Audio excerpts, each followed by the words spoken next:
समय देखते हुए आज बीच में रह गया है। चिरैयाकोट नगर पंचायत शिक्षण संस्थान के कैंपस में जहाँ सरस्वती का मंदिर हो, उस मंदिर के प्रांगण में आज के लोकसभा के चुनाव के कार्यक्रम के मुख्य अतिथि हम सबके नेता माननीय चाचा जी और इस विधानसभा के सम्मानित अध्यक्ष भाई इमाम साहब जी, इस नगर पंचायत के सम्मानित अध्यक्ष भाई राम प्रताप यादव जी और हम सब के जिलाध्यक्ष जी और सभी सम्मानित साथियों, संचालक महोदय, माता और बहनों, नौजवान साथियों, बुजुर्गों, पूरा संगठन के साथी, चाहे बूथ अध्यक्ष से लेके सेक्टर अध्यक्ष से लेके सभी समाजवादी पार्टी और कांग्रेस पार्टी के सभी सम्मानित साथियों, सिर्फ ये कहना है कि आप सभी लोग आज इस लोकसभा के चुनाव में पार्टी तो लड़ी रही है, पर हर गांव के घर घर के लोग इस सरकार को बदलने के लिए सभी लोग लड़ रहे हैं। इसलिए कि हम लोग जब गांव में जा रहे हैं अपने प्रत्याशी और समाजवादी पार्टी के साइकिल के वोट मांगने के लिए, उस घरों से आवाज आ रही है कि हम सब लोग इंडिया गठबंधन को जिताने को और इस देश से भारतीय जनता पार्टी को उखाड़ को भीगने के लिए हम लोग तैयार हैं। इसलिए हम आपके बीच में अपील करने के लिए खड़ा हुए हैं। साथियों, सही बात है कि चाचा जी बैठे हैं, इनके सामने भी कुछ काम बताना भी चाहिए, इसलिए कि बहुत से काम ऐसे हैं कि चाचा जी के कलम से हुआ है और आप लोगों के आशीर्वाद से भी हुआ है। जो हमारी मोहम्मदाबाद के विधानसभा की जनता, माता और बहनों, नौजवान साथियों, पत्रकार साथियों, मीडिया के साथियों से मेरी अपील है कि साथियों अपने मालिक को छोड़ के जो धरातल पर जो चीज दिखाई दे रही है उसे आप छापिए। आपके मालिक आपके तनख्वाह को नहीं काटेंगे।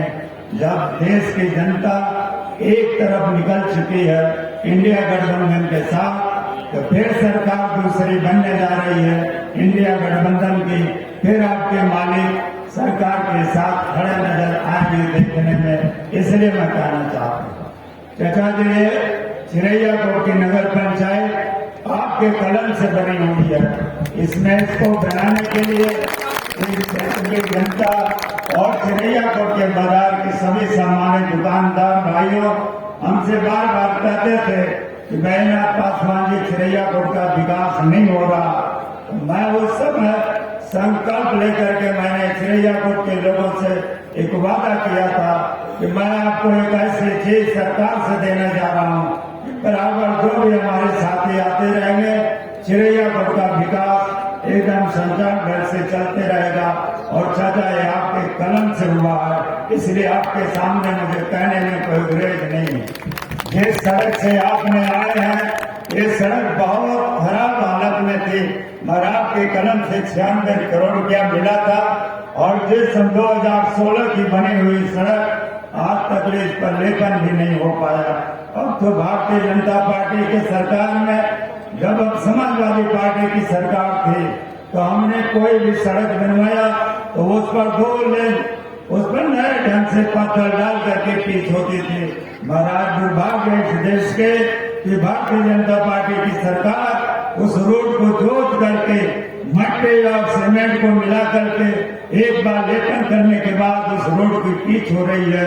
इसलिए देश के दुर्भाग्य है। मैं तो जानता था कि ये देश के नौजवान, इस देश की जनता जब आपके राष्ट्रीय झंडा को एक महीना 2 महीना घरों पर लटक झूलता रहा, उस दिन संविधान खतरे में पड़ गया।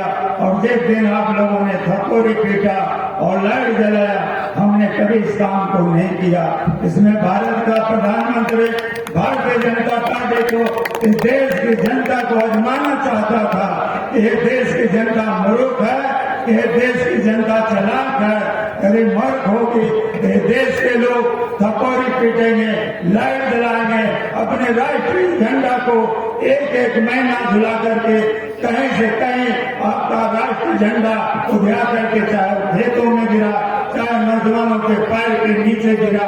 इसलिए मैं कहना चाहता हूँ, जब राष्ट्रीय झंडा को सुबह फहराया जाता है और शाम को 5 बजे उतार लिया जाता है, इसलिए मैं कहता हूँ कि भारतीय जनता पार्टी का ये चयन देश में जब 2014 में जब भारतीय जनता पार्टी आई थी, अभी हमारे साथियों ने कहा है जब 14 में जब आपका सिलेंडर 400 रुपये का मिल रहा था तो भारतीय जनता पार्टी के लोग कह रहे थे कि जो विदेशों में काला धन जमा है उस धन को ले आएंगे और गरीबों को खाते में 15-15 लाख रुपया देंगे।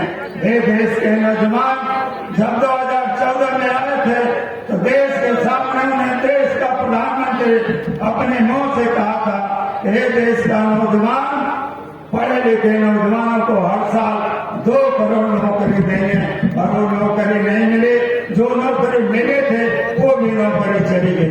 जहां तक माननीय मंत्री जी भाई राजेंद्र प्रसाद जी ने कहा कि जहां संविधान को बचाने की बात थी, जहां तक नौकरी का सवाल था, चाहे रेलवे का सवाल था, चाहे वो हवाई जहाजों का सवाल था, जो हवाई जहाज की पटरी का सवाल था, सब इन्होंने भेज दिया।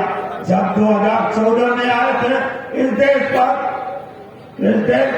55,000 करोड़ रुपया खर्च था और 200 करोड़ से ऊपर आप चले गए।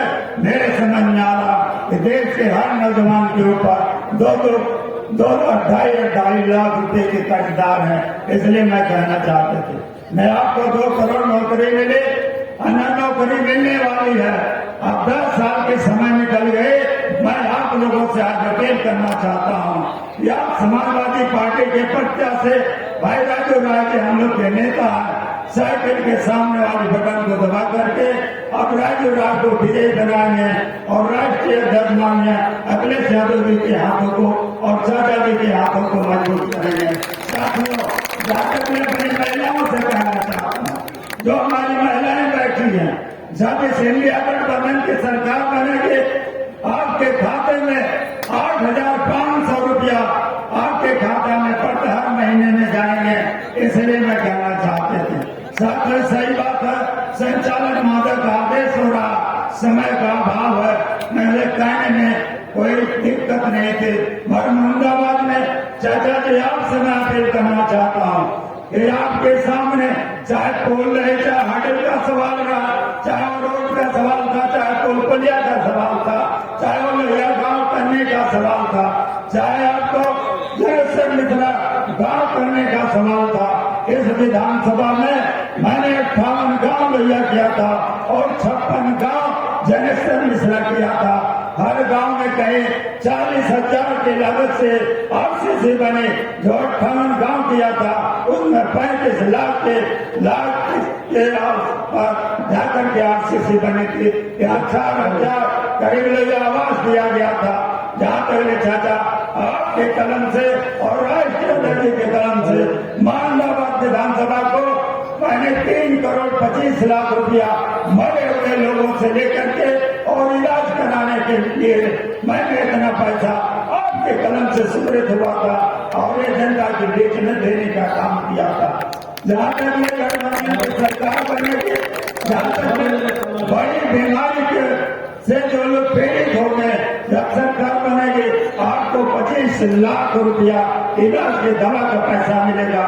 इसलिए मैं अपने चिड़ैयापुर के सभी सम्मानित साथियों को, नौजवान साथियों, पत्रकार साथियों से मैं अपील करना चाहता हूँ कि आपके सामने राजू राय के साइकिल का बटन के सामने, साइकिल के सामने वाले बटन को दबा करके राजू राय को जिताने का काम करिएगा और इंडिया गठबंधन की सरकार बनाने का काम करिएगा। जय श्री राम। बहुत बहुत धन्यवाद।